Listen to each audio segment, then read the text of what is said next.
Bonjour à tous, prenez place. Bonjour à tous, frères et sœurs en Christ. Bienvenue à toutes et à tous à notre célébration de Noël.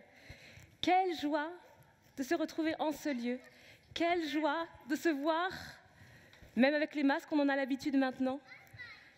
Quelle joie de pouvoir ensemble rendre un culte à notre Dieu pour notre célébration de Noël.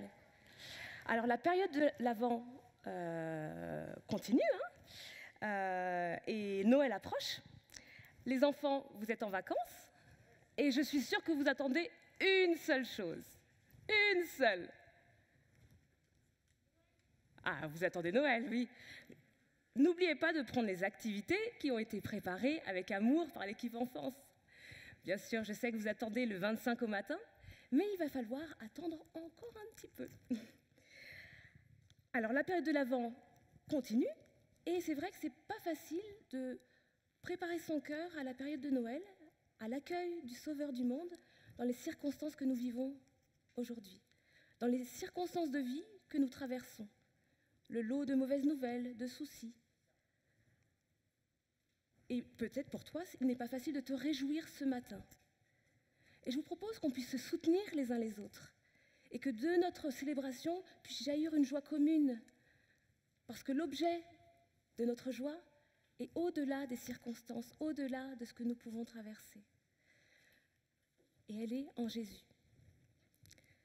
Il est écrit dans Luc 2, versets 10-11, « Mais l'ange les rassura. N'ayez pas peur, je vous annonce une nouvelle qui sera pour tout le peuple le sujet d'une très grande joie. Un sauveur vous est né aujourd'hui dans la ville de David. C'est le Messie, le Seigneur. Et c'est cela qui est le sujet de notre joie.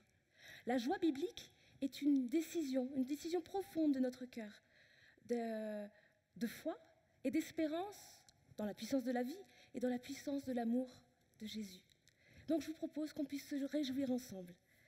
Et pour commencer, on va prier pour demander justement au Seigneur de nous donner cette joie qui vient de lui. Seigneur, nous te remercions de nous réunir ce matin tous ensemble pour t'acclamer, te louer et te rendre l'hommage qui t'est dû.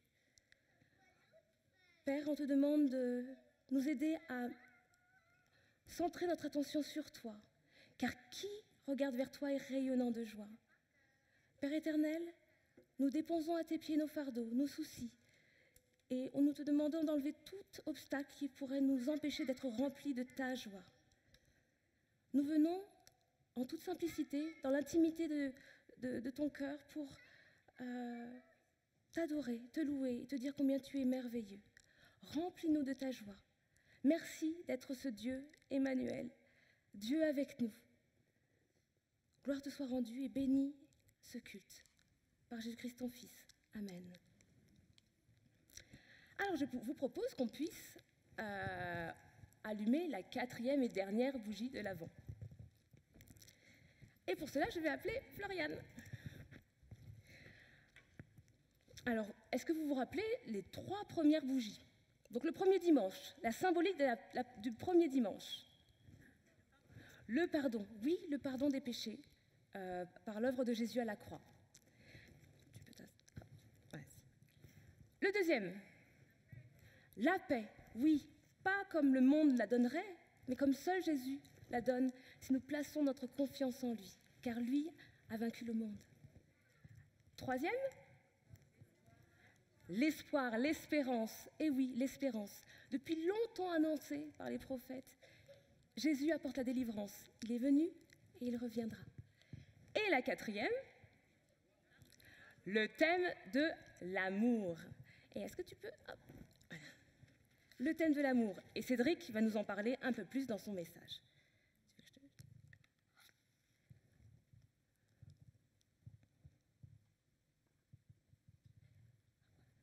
Super, merci beaucoup, Marianne. Les 4 bougies sont allumées. Cela veut dire que l'on approche de plus en plus de Noël, annonçant la venue de Jésus. Et aujourd'hui, c'est Jésus que nous voulons mettre à l'honneur. Et j'aime les paroles de ce chant qui disent « Que ton nom résonne en ce lieu, Que ton nom résonne en ce lieu. Que les murs tremblent au son de nos louanges, alors que nos voix s'unissent à celles des anges.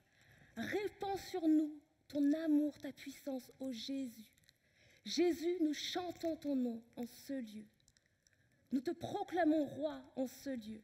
Jésus, nous louons ton nom en ce lieu. Tu es Seigneur des Seigneurs. Et c'est ce que nous voulons faire ensemble ce matin. Nous réjouir de la venue de notre Sauveur. Et je remercie l'équipe et les choristes de monter sur scène et que nous puissions ensemble faire retentir nos voix pour le louer, l'acclamer, l'adorer et être reconnaissants de sa bonté envers nous. Chantons ensemble.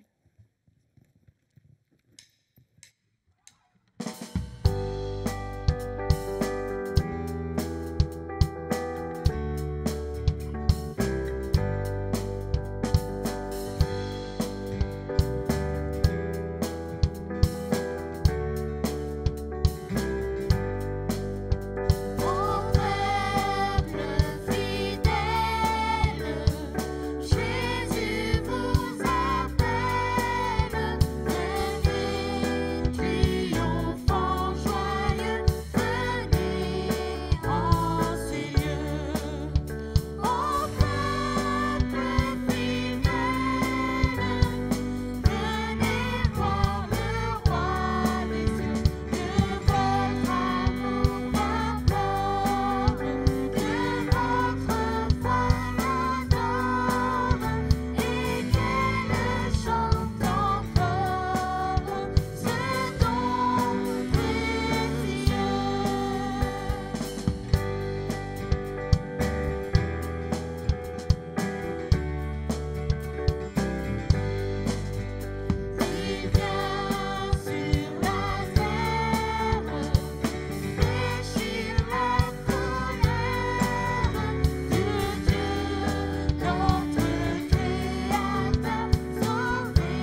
Bible nous dit dans le psaume 100, avancez par ses portes avec reconnaissance, entrez dans ses parvis en chantant ses louanges, rendez-lui votre hommage, bénissez-le, car l'Éternel est bon, car son amour durera toujours et sa fidélité s'étendra d'âge en âge.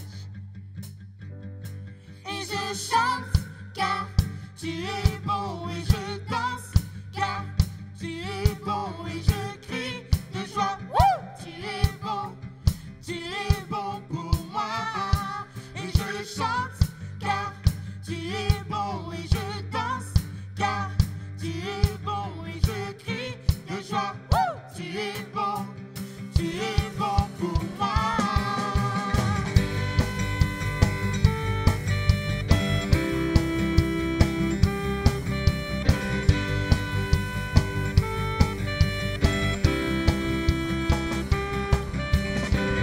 Je veux le proclamer du sommet des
en s'inspirant des paroles de Marie lors de sa visite à Élisabeth, qui nous dit « Mon âme chante la grandeur du Seigneur, et mon esprit se réjouit à cause de Dieu, mon Sauveur, car il a bien voulu abaisser son regard sur son humble servante. C'est pourquoi désormais, à travers tous les temps, on m'appellera bienheureuse, car le Dieu Tout-Puissant a fait pour moi de grandes choses. Lui, il est saint, et sa bonté s'étendra d'âge en âge sur ceux qui le craignent. Elle glorifie et remercie le Seigneur. Que nous puissions faire de même et faire jaillir de nos cœurs cet amour et cette reconnaissance pour notre Sauveur. Prions tous ensemble pour faire monter au Seigneur un parfum de bonne odeur qui lui est agréable. Prions ensemble. Père éternel, nous te remercions pour qui tu es. Je te demande.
De Cédric sur le thème de l'amour, qui est pour moi de toute façon lié à la joie.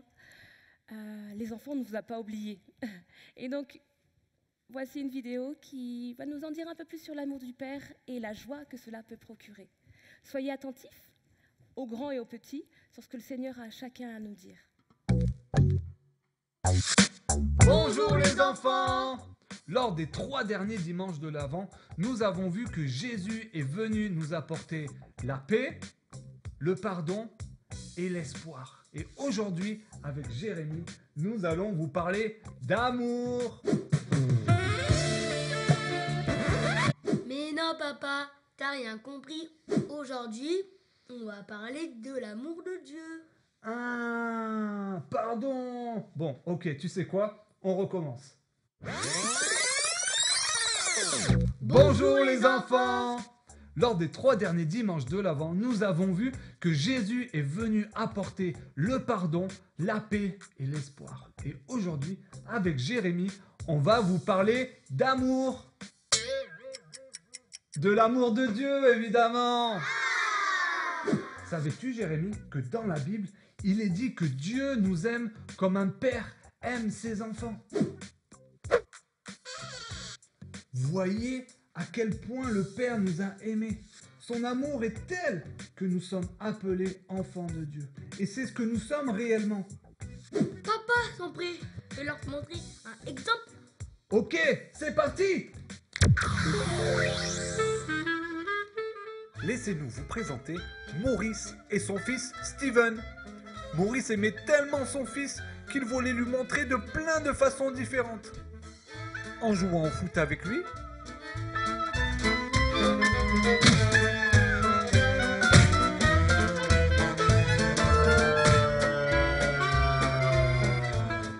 en lui disant souvent qu'il l'aime. Je t'aime mon fils, je t'aime, je t'aime, je t'aime. en le serrant fort dans ses bras, en lui cuisinant des bons petits plats.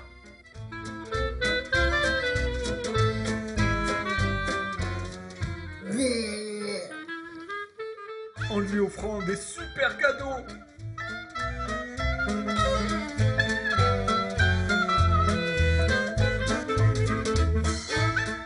En lui chantant des belles chansons. Dans ma cabane au fond du jardin, je t'aimais, je t'aime et je t'aimerai. Et savoir que son papa l'aimait rendait Steven plein de joie. Mais tu sais, papa, je crois que Dieu, il nous aime encore plus que ça. Mais tu as raison, Jérémie. Et la Bible nous dit que Dieu, il nous aime tellement qu'il a envoyé son fils Jésus sur la terre pour nous sauver. Et c'est ça la véritable histoire de Noël. Regardez ça, les enfants. Quand Marie est tombée enceinte, elle et son fiancé Joseph devaient descendre à Bethléem. Oui, un décret sur les nouvelles taxes obligeait tout le monde au sein de l'Empire romain à aller se faire recenser dans sa ville d'origine. Et il y avait tellement de visiteurs à Bethléem pour cette occasion qu'ils n'ont pu avoir aucune chambre de libre. Le seul endroit qu'ils ont pu trouver était une étable, là où dorment les animaux. Et non loin de là se trouvaient des bergers avec leurs troupeaux. Quand tout à coup, un ange apparaît. Ils sont bien entendu effrayés, mais l'ange les invite à se réjouir car cette même nuit, un sauveur est né à Bethléem. Ouais, il leur dit d'aller trouver ce bébé qui est le Messie et qu'ils le reconnaîtront en le voyant emmailloté dans une mangeoire d'animaux. Plutôt crasseux comme cadre. Vraiment. Par la suite, ces bergers, tout aussi malpropres, finissent par trouver le nouveau-né dans le lieu répugnant indiqué. Mais ça ne les empêche pas d'être sidérés par leur expérience. Ils retournent chez eux en se demandant « C'est quoi ce truc de dingue qui se prépare ?» Tout ça est vraiment bizarre. En fait, si Dieu doit vraiment venir sauver le monde, personne ne s'attend à ce que les choses se passent ainsi. Il naît dans une étable, d'une jeune mère quasiment adolescente, et il est accueilli par des bergers anonymes. C'est tout à fait ça. Dans le récit de Luc, tout est fait à l'envers. Et c'est le but en fait. Il souligne que le royaume de Dieu s'est révélé en premier lieu dans ces endroits malpropres, parmi les pauvres, justement parce que le salut apporté par Jésus inverse complètement notre ordre mondial.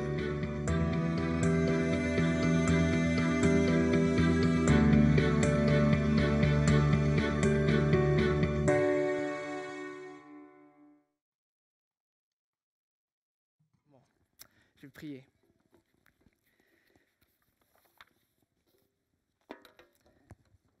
Éternel, notre Dieu, Seigneur, après plusieurs semaines sans la possibilité de nous réunir, Seigneur, je réalise combien c'est un privilège de venir dans ta maison. Seigneur, ce n'est pas un acquis, mais une grâce qui vient de toi.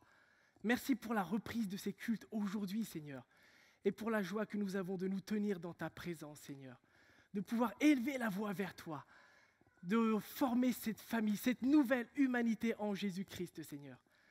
Seigneur, que par ta présence, tu viennes, Seigneur, raffermir nos foi. Que par ta présence, tu viennes nous restaurer, Seigneur. Que par ta présence, tu viennes nous transformer. Seigneur, je pense aussi à tous nos frères et sœurs qui ce matin ne sont pas présents, en raison de difficultés de santé ou autres, Seigneur. Que là où ils sont, tu puisses les visiter. Tu puisses être auprès d'eux d'une manière toute particulière. Qu'ils ressentent ton amour, Seigneur. Seigneur, par cette prédication, par ce que tu m'as mis à cœur, que tu puisses diriger, Seigneur, chacune des paroles qui sortiront de ma bouche, afin qu'elles te rendent toute la gloire, Seigneur, afin qu'elles t'honorent, Seigneur, afin que nos cœurs puissent te rechercher toujours plus, dans le nom de Jésus-Christ. Amen. Amen. Ah, au final, le PowerPoint est derrière moi. Merci, Mickey. Eh bien, comme vous le voyez sur la photo, je voulais débuter en vous présentant Irina Ratushinskaya. Elle est née le 9 mars 1954 à Odessa, en Ukraine. Et le pays, à l'époque, faisait partie de l'immense URSS, l'Union des républiques socialistes soviétiques, avec notamment la Russie, qui regroupait 15 pays. Et c'était le bloc de l'Est face au bloc de l'Ouest, avec la fameuse guerre froide. Née d'un père ingénieur et d'une mère qui était professeure de littérature, Irina va très tôt se questionner. En effet, à l'âge de 9 ans, après avoir entendu pendant des années l'enseignement de ses parents athées, de ses enseignants athées et de l'intégralité de son entourage, voici ce qu'elle va déclarer. Mes parents m'ont dit que les fantômes n'existaient pas, que les monstres n'existaient pas, mais ils ne me l'ont dit qu'une fois. Ils me répètent toutes les semaines qu'il n'y a pas de Dieu. Il doit donc exister un Dieu. En d'autres termes, s'il n'y avait pas un fond de vérité, ils ne combattraient pas cela avec tant de hargne. Dans la société totalitaire de l'ex-Union soviétique, aller à l'église n'était pas commun. La plupart des gens avaient peur. Les Bibles étaient confisquées, détruites, et les chrétiens étaient emprisonnés, voire tués. Irina a commencé à lire les grands auteurs russes, des grands classiques tels que Tolstoï ou Dostoïevski, dans lesquels, dans leurs livres, une grande partie de l'évangile de Jésus-Christ est présent. C'est ainsi que plus tard, elle est devenue chrétienne, littéralement bouleversée par l'amour de ce Dieu créateur, de ce Dieu qui l'aimait avant même la création du monde. En grandissant, elle est devenue écrivaine et poète. Mais en 1982, elle est arrêtée pour agitation anti-soviétique. Et quelques mois plus tard, en 1983, elle est reconnue coupable d'exercer un rôle de dissident envers le régime. Et elle sera donc condamnée à 7 ans d'emprisonnement dans l'un des fameux camps de travail du Goulag. Autant vous dire que ce n'était pas des vacances. Ses œuvres précédentes, tout ce qu'elle avait écrit parlait de l'amour, parlait de la nature, de la création, de la théologie chrétienne, et non pas de la politique, comme ses accusateurs le disaient. Mais ce qu'elle déclarait dérangeait. Et pendant son séjour en prison, elle va continuer d'écrire, avec une allumette sur du savon. Elle va écrire ses poèmes. Elle va les mémoriser, puis laver, et ainsi de suite. Au total, elle aura écrit près de 300 poèmes. 300 poèmes. Il parlait de droits de l'homme, de liberté politique, de la beauté de la vie, mais surtout de la foi. Et pendant son emprisonnement, les autorités vont chercher à la tuer. Ils vont la mettre à l'isolement dans une petite pièce pendant 1 an, dans une pièce non chauffée. Et dans cette région, en plein hiver, les températures avoisinent les moins 40 degrés. Alors qu'elle est recroquevillée contre le mur, pensant que c'est la fin pour elle, elle ressent que des chrétiens prient pour elle. Et au même instant, en effet, à travers le monde, une chaîne de prière avait été mise en place par des milliers de chrétiens qui priaient avec ardeur pour elle. Elle va survivre à ce calvaire, un véritable miracle. Et elle va être libérée juste avant un grand sommet international entre le président Ronald Reagan, le président américain, et le premier secrétaire du parti, Mikhaïl Gorbatchev. Dans ses mémoires, qu'elle a intitulées « Grise et la couleur de l'espoir », elle va raconter son expérience de la prison et de toutes ces atrocités auxquelles elle a dû faire face. Un témoignage fort qui illustre combien, à travers l'histoire, des pays ont cherché sans relâche à détruire le christianisme. Cela va de l'impérialisme romain du 1er siècle à ces gouvernements communistes du 20e siècle, qui, à travers leur ascension, il y a quelques décennies, ont commis tant d'atrocités.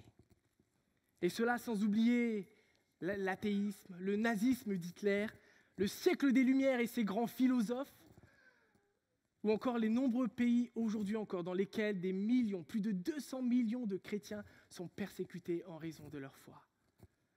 Et pourtant, 21 siècles plus tard, malgré toute cette ardeur que des hommes et des femmes ont mis à l'œuvre, ni la violence, ni les pensées, ni les découvertes scientifiques, rien de tout cela, ni la laïcité n'ont pu et ne pourront détruire le christianisme. Car elle concerne la bonne nouvelle de Jésus-Christ, mes amis. Son règne d'amour ne pourra pas s'éteindre. C'est un règne éternel. Et parmi ces personnages et ces grandes figures qui se sont opposés farouchement au christianisme, s'il est bien l'un d'entre eux qui fait figure, si je peux dire, de modèle et de précurseur, c'est bien l'apôtre Paul. l'apôtre Paul. Et je voudrais vous en parler en quelques mots avant d'ouvrir la parole de Dieu. Élevé dans la tradition et la religion chrétienne, juive plutôt, c'était un érudit qui avait fait ses classes avec Gamaliel, qui était un grand docteur de la loi, reconnu de tous.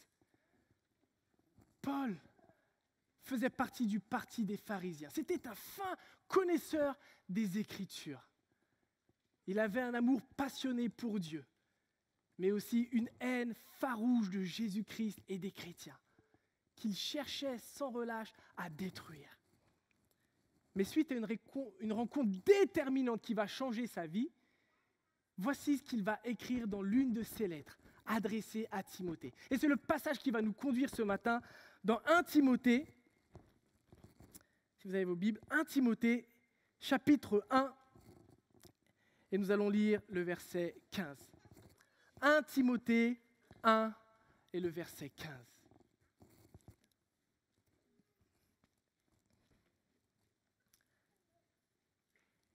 Voici ce qu'il va déclarer. La parole que voici est certaine. Elle mérite d'être reçue sans réserve. Jésus-Christ est venu dans ce monde pour sauver des pécheurs. Je suis pour ma part l'exemple type d'entre eux. Voici ce que Paul va écrire. La parole que voici est certaine. Elle mérite d'être reçue sans réserve.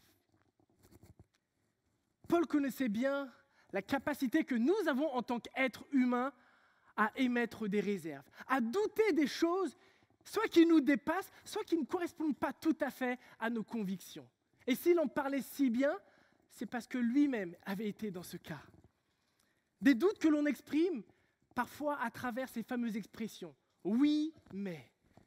Oui, Paul, c'est bien sympa ce que tu dis à propos de Jésus. Ça avait l'air d'être un mec plutôt sympa. Mais dans le fond, comment tu fais pour croire à ça encore aujourd'hui ? Voici le type de propos que l'on peut entendre ou qu'on a peut-être formulé un jour dans notre vie. Mais Paul insiste. Et s'il insiste sur la validité et sur la crédibilité de ses paroles, c'est parce que le message qu'il proclamait, le message qu'il partageait, ne venait pas d'un nouveau mouvement religieux à la mode, d'une nouvelle théorie ou encore d'un courant de pensée auquel il avait adhéré. Ce que Paul déclarait venait d'une rencontre qu'il avait eue sur le chemin de Damas, une rencontre avec Jésus-Christ. Après que Jésus-Christ soit mort et ressuscité, imaginez cette rencontre qui a bouleversé sa vie, être un témoin oculaire du Christ ressuscité. Quel privilège! Quel privilège pour Paul! C'est pourquoi c'est enraciné dans cette expérience, dans sa foi, qu'il parle avec conviction à Timothée. Ce n'est pas un mythe qu'on lui avait raconté ou une histoire qu'il avait entendue, mais bien quelque chose qu'il avait vécu, bien une personne qu'il avait lui-même rencontrée. Et au moment de la rédaction de cette lettre, Paul vivait désormais sa vie comme un véritable disciple de Jésus-Christ, en tant que chrétien, avec tout ce que cela signifiait, et il le savait bien plus que n'importe qui d'autre. Être chrétien signifiait faire face au rejet, à l'opposition, à la violence, faire face à la mort quotidiennement. Celui qu'il avait considéré par le passé comme un imposteur était celui pour lequel aujourd'hui il vivait pleinement. C'est pourquoi lorsqu'il écrit à Timothée, il veut lui rappeler cette vérité. La parole que voici est certaine, Timothée. Il écrit ça avec passion, avec foi, avec conviction, pour ôter tout doute, tout relativisme ou tout faux enseignement qui, à l'époque déjà, était présent. La parole que voici est certaine. Ces mots, Paul les a écrits alors qu'il était lui-même emprisonné à Rome. Et il était prêt à payer de sa vie pour que le message qu'il proclamait puisse être entendu de tous. Que chaque personne, homme, femme, enfant, ait la possibilité d'entendre ce que Jésus était venu faire. Mais justement, en quoi consiste ce message ? Tout d'abord dans le fait que Jésus-Christ est venu dans ce monde. L'incarnation du Fils de Dieu. La venue de Jésus s'inscrit dans un véritable contexte de tension, d'opposition, d'opposition politique même. Au sein de l'Empire romain, le roi Hérode exerçait à l'époque en tant que gouverneur, on dit que tétrarque, c'était son titre officiel, sur la Galilée, cette région de la Palestine. Et en apprenant la naissance de Jésus, il va percevoir cela comme une véritable menace personnelle. Et il va donc chercher à le faire disparaître. Il ne va pas y arriver, mais il ira jusqu'à mettre à mort l'ensemble des enfants de moins de 2 ans, nés à Bethléem et dans sa région. Un acte horrible. En ce temps-là aussi, des gens mouraient de faim, la société était divisée, l'injustice sociale omniprésente. Le premier Noël était loin de l'image féerique que l'on cherche à lui donner aujourd'hui. Il n'y avait pas de dinde, il n'y avait pas de chocolat, de belles décorations, ni de déguisement de reine. La réalité du premier Noël, c'était un monde sombre, un monde plongé dans les ténèbres, en proie avec le mal. Et c'est dans ce contexte, si proche du nôtre, soyons honnêtes, à bien des égards, que Jésus est venu. Lui, la lumière du monde, venu au sein des ténèbres pour apporter espérance, pour apporter amour, paix, pardon. Ces bougies que l'on a allumées, qui témoignent de ce que Jésus est venu apporter à Noël. Mais arrivons-nous réellement à percevoir tout ce que cela signifie, la venue du Christ sur terre? Et je souhaiterais vous partager un parallèle pour l'illustrer. Notre pays, comme de nombreux pays européens, font face à une crise migratoire sans précédent. Des hommes, des femmes, des enfants qui quittent leur pays en raison de guerre, en raison du terrorisme, en raison d'extrême pauvreté, dans l'espoir d'un meilleur avenir, dans l'espoir d'une vie meilleure pour eux, pour leurs enfants. Un véritable drame humanitaire où des milliers de personnes décèdent chaque année. Et lorsqu'ils arrivent enfin, ils sont parqués dans des camps. Lorsqu'ils arrivent enfin, ils sont stigmatisés par certains médias, rejetés par beaucoup, accusés de toutes sortes de maux dans la société. Le chômage, c'est eux. La crise économique, c'est eux. La violence, c'est eux. Au final, ils sont souvent livrés à eux-mêmes.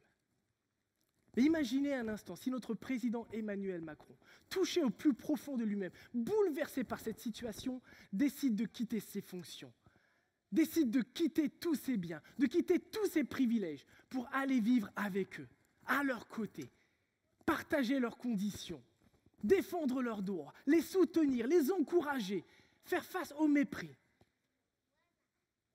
Franchement, ce serait complètement choquant. On ne comprendrait pas, mais pourquoi il fait ça? Si ce parallèle peut déjà nous surprendre, ce n'est rien comparé à ce que Jésus-Christ est venu faire.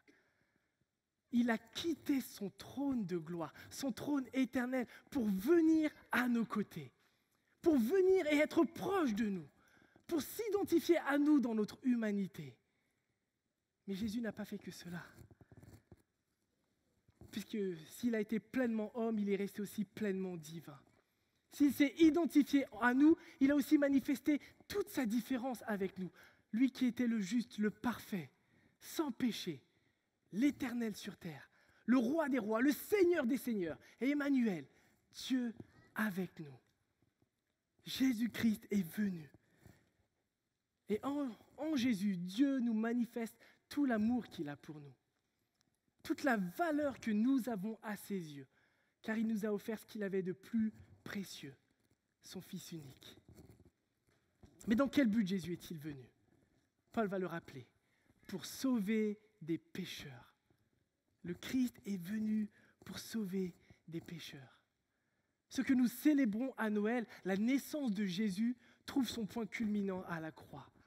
Jésus est venu dans un but précis, celui d'offrir sa vie en sacrifice, afin que par sa mort nous ayons la vie, afin que par sa mort nous soyons complètement pardonnés, réconciliés à Dieu, que nous puissions le connaître dès maintenant. L'espérance d'une vie nouvelle, mais l'espérance de la vie éternelle. Une parole certaine, mais dérangeante. En effet, ce que Paul avait expérimenté et qu'il exprimait dérange les croyances et les raisonnements que l'on peut avoir aujourd'hui encore. De manière générale, qui n'aime pas les cadeaux ? On aime ça, de règle générale. Un cadeau, ça fait plaisir et on l'accepte avec joie. On est surpris et ça témoigne de l'amour que les gens ont pour nous.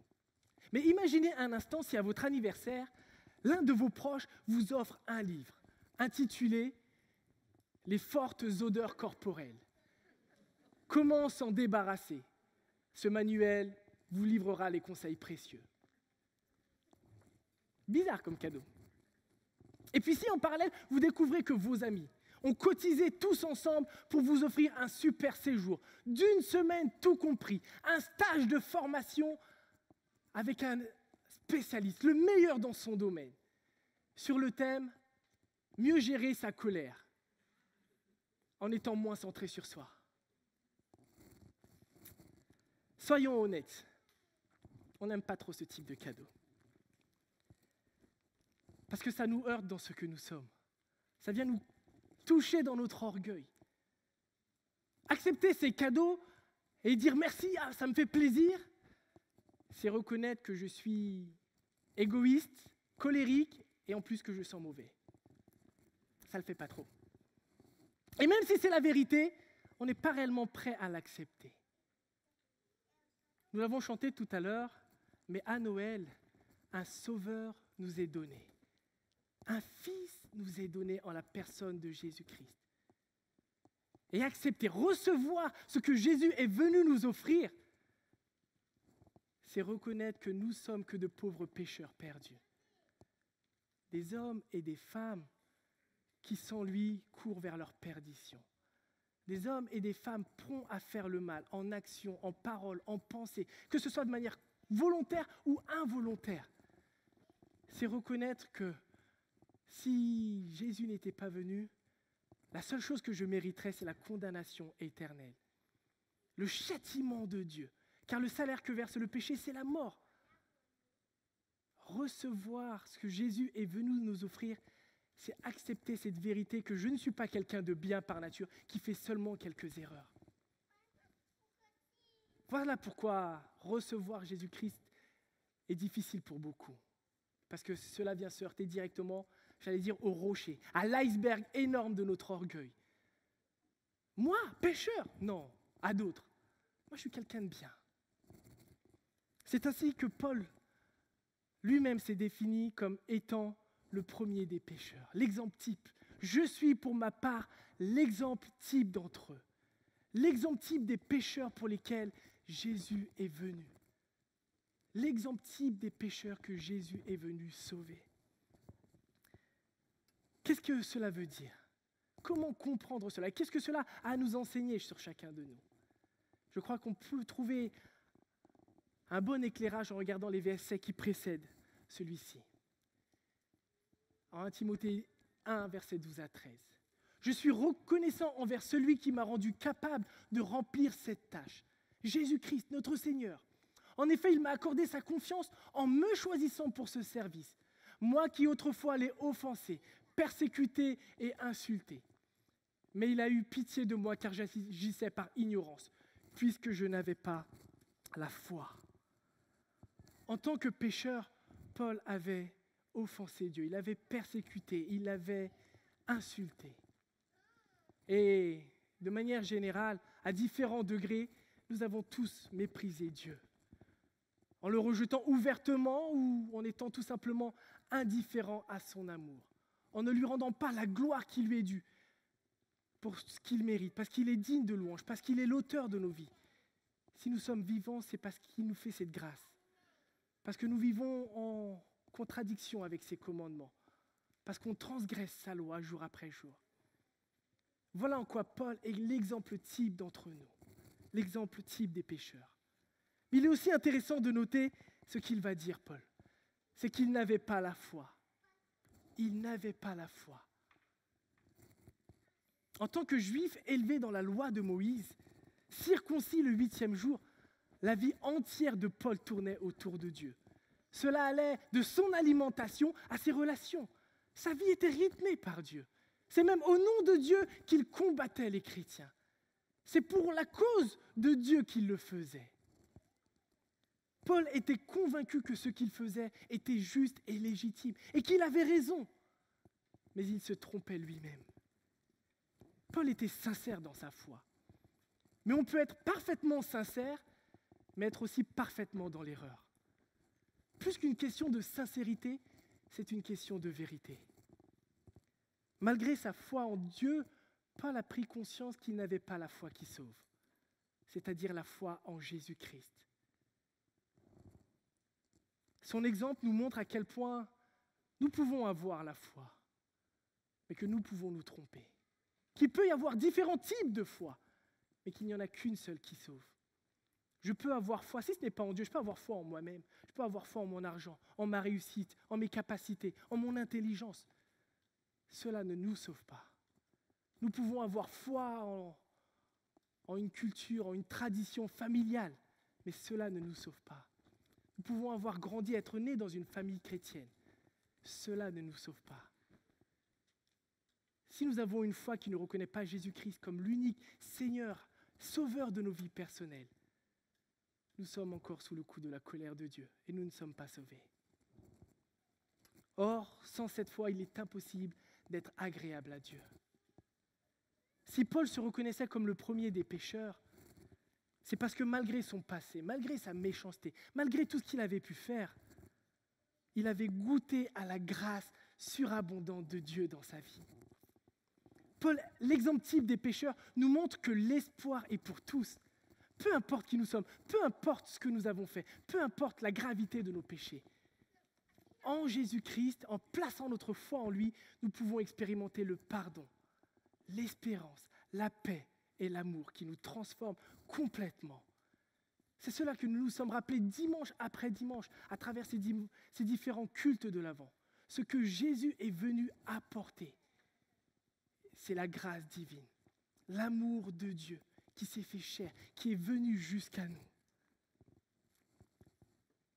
L'Évangile nous rappelle que la bonne nouvelle de Jésus ne dépend pas de ce que nous avons fait, mais de ce que Dieu a fait en Jésus-Christ. Cela n'est pas vers nous, cela n'est pas centré sur nous, mais tourné vers Dieu, vers sa grâce à notre égard, vers son amour immérité. C'est Dieu qui a fait naître en Paul cette vie nouvelle. C'est Dieu qui l'a utilisé comme apôtre. C'est Dieu qui l'a transformé. Et c'est la même réalité pour chacun de nous. Lorsque Paul rappelait cette vérité à Timothée, c'est parce qu'il était conscient que cela ne venait pas d'un homme. Ce n'était pas quelqu'un qui avait seulement partagé ce message, mais c'était le fruit de la puissance du Saint-Esprit. Sans une action divine, rien ne se serait produit. Et aujourd'hui encore, c'est la réalité. Il est important de proclamer le message, il est important de le partager. Mais malgré toute l'éloquence des meilleurs prédicateurs, malgré toutes les qualités que l'on peut avoir à partager l'Évangile, si ce n'est pas l'action de Dieu, si ce n'est pas le Saint-Esprit qui agit, rien ne se produira. C'est l'action de Dieu. Et cela nous rappelle combien il nous aime, combien il vient nous chercher là où nous sommes. C'est pourquoi je souhaiterais conclure avec les paroles que Paul va utiliser pour terminer cette section dans cette lettre. Au roi éternel, immortel, invisible, au seul Dieu, soit l'honneur et gloire pour l'éternité. Amen. Voilà qui est Jésus, celui que nous adorons à Noël, celui que nous célébrons. C'est ce roi éternel. C'est ce Jésus-Christ que nous sommes venus encore ce matin célébrer. Et si vous ne le connaissez pas aujourd'hui comme Seigneur, Sauveur de vos vies, placez votre foi en lui, car il vous aime, il vous recherche, il vous attire. Que ce Noël puisse être pour certains le début d'une relation personnelle avec ce Père éternel, ce Père qui a envoyé son Fils. Puisque la réalité, c'est que ce soit au fond d'une prison, que ce soit sur le chemin de Damas, que ce soit dans un pays fermé à l'évangile comme celui d'Irina Ratushinskaya, ou que vous soyez installé ici, ou qu'on puisse regarder cette vidéo chez soi, la parole que voici est certaine et mérite d'être reçue sans réserve. Jésus-Christ est venu dans ce monde pour sauver des pécheurs. Je vais prier. Seigneur éternel, merci pour Jésus-Christ, Seigneur. Merci pour sa venue unique à Noël, qui nous rappelle combien tu nous aimes, Seigneur. C'est ce que nous célébrons, c'est ce que nous voulons nous rappeler. Ta bienveillance, ta bonté à notre égard, Seigneur. Merci, Père, parce qu'aujourd'hui encore, tu sauves des vies. Aujourd'hui encore, tu transformes des vies. Merci pour l'Esprit Saint, Seigneur, qui vient briser tout notre orgueil, qui vient briser tout notre aveuglement spirituel et qui nous fait prendre conscience combien tu es bon. Nous l'avons chanté ce matin, mais nous voulons y goûter jour après jour. Nous voulons expérimenter cette présence dans nos vies et être à nos tours tes témoins, tout comme Paul l'a été. Nous voulons vivre cette vie nouvelle, peu importe les dangers, peu importe l'opposition. Seigneur, nous vivons aujourd'hui encore dans des temps qui sont troublés. Nous vivons encore aujourd'hui, Seigneur, dans une société en quête de repères, en quête d'espérance. Mais Seigneur, cet espoir, ce message, Seigneur, l'unique solution se trouve en Jésus-Christ, car tu es le chemin, la vérité et la vie. Oh oui, Seigneur, illumine nos vies, illumine nos cœurs.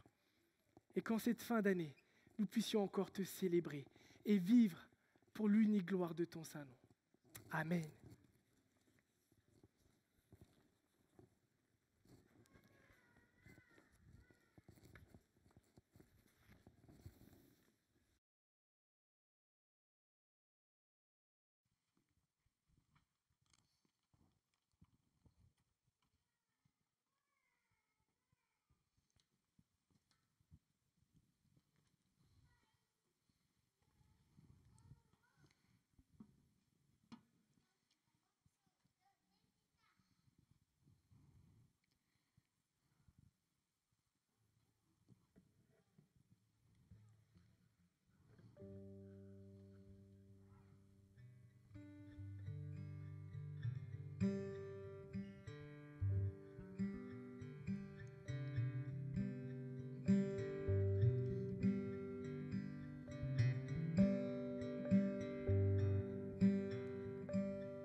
de ta voix, tu nous appelles à la croix. Amen. Voilà, on va terminer ce culte avec quelques annonces maintenant, et des annonces pratiques. Et je vais commencer par vous rappeler que pendant les prochains dimanches, jusqu'à ce qu'il y ait des nouvelles annonces au niveau du gouvernement, nous allons vivre les cultes comme nous vivons ce matin, avec 2 horaires différents. Donc à 9h et 11h. Donc dimanche prochain, le 3 janvier, ce sera exactement pareil. Et pour cela, comme vous l'avez très bien fait, il est absolument important de vous inscrire sur notre site internet. Donc n'oubliez pas à chaque fois, mettez-vous un petit rappel. Nous, on va tâcher de vous envoyer un email aussi pour vous inscrire directement sur notre site internet. Vous devrez aussi vous inscrire pour la veillée de Noël. Ah, j'ai raté. La veillée de Noël qui aura lieu le 24 au soir à 18h. Donc si vous voulez participer, vous devez aussi vous inscrire sur notre site internet. Ce sera un temps où il y aura des chants traditionnels, un rappel de l'histoire de Noël, de la nativité. Et donc inscrivez-vous, ça va être un bon temps convivial avant de manger la bonne dinde au marron que vous avez préparée, qui sera dans votre four. Autre annonce, après le culte, vous allez pouvoir sortir par les portes qui sont là-bas. L'équipe d'accueil vont ouvrir les portes tout à l'heure. Et dehors, sur le parking, vous verrez, il y aura plusieurs stands, dont un stand de librairie. Donc si vous avez à cœur d'offrir pour les gens autour de vous des bouquins, des livres, des CD, des DVD, vous pouvez aller à la librairie et voir ce qu'il y a de bon. Ceux qui sont en galère de dernière minute de ne pas avoir trouvé leur cadeau, vous pouvez le faire. Il y aura aussi un stand avec Le Créateur des étoiles, qui est un livre pour les enfants. Certains l'ont déjà commandé, ont déjà payé, et si c'est le cas, vous pouvez déjà le récupérer dehors auprès de Ethel, qui va se tenir à une table là-bas, et vous pouvez récupérer votre commande, mais vous pouvez aussi en acheter si vous ne l'avez pas encore fait. Donc il est au tarif de 5 €, tarif exceptionnel, hein, c'est plus que 50% de son prix habituel. Il y aura aussi le stand de l'association Graines de Moutarde. Vous savez qu'il y a des filles dans notre église qui ont le projet de lancer une école chrétienne. Et donc pour les soutenir, elles ont fait des objets spéciaux Noël. Si vous voulez aussi voir ce qu'elles ont fait, les soutenir, vous pouvez acheter des petits objets et comme ça, ça va les soutenir pour leur projet. Autre chose, spécialement pour les enfants. Les enfants, vous êtes là les enfants ? Ouais, génial. Alors sachez que spécialement pour vos vacances, notre équipe Kidsland a préparé des petits livrets pour vous. C'est comme un cahier de vacances, mais qui n'est pas du tout relou, pas du tout avec des trucs que vous devez faire tous les jours. C'est un truc avec que des bonnes choses dedans. Et pour cela, il vous faut aller. Quand vous sortez à l'extérieur, il y aura Émilie qui sera là pour vous donner votre cahier. Donc il y en a un livret pour les 3 à 5 ans, un livret pour les 6 à 10 ans et les teens aussi. Il y a une carte spéciale avec une surprise pour vous. Donc n'hésitez pas en sortant à aller le récupérer. Autre annonce, ça concerne les offrandes. Vous avez eu l'habitude peut-être de le faire par virement bancaire ces derniers temps et c'est très bien, ou par carte bancaire sur notre site internet, c'est très bien. Donc si vous êtes dans la salle, vous avez aussi l'opportunité de le faire en glissant votre offrande dans les boîtes, les urnes qui sont à la sortie. Et si vous êtes chez vous, vous nous regardez, vous pouvez continuer le faire en allant sur notre site internet, cliquant sur virement bancaire ou alors carte bancaire.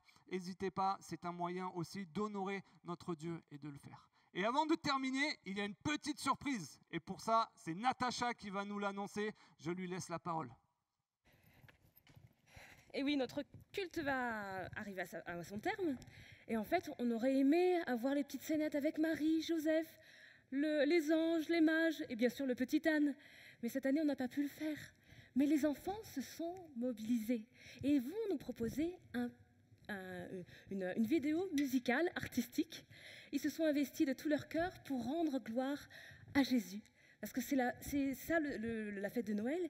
C'est un message que l'on doit ne pas oublier, surtout de partager. C'est bien qu'on puisse vivre l'amour et la joie que Dieu donne, mais si c'est pour le garder pour nous, c'est dommage. Donc n'oublions pas, en cette période de Noël, de partager qui Jésus est. Donc du coup, je remercie les parents, l'équipe technique qui a permis que ce projet musical puisse voir le jour, et surtout restez bien jusqu'à la fin pour regarder ce que les enfants nous ont préparé. Pour ceux qui nous regardent en vidéo, joyeux Noël, soyez bénis et restez jusqu'à la fin.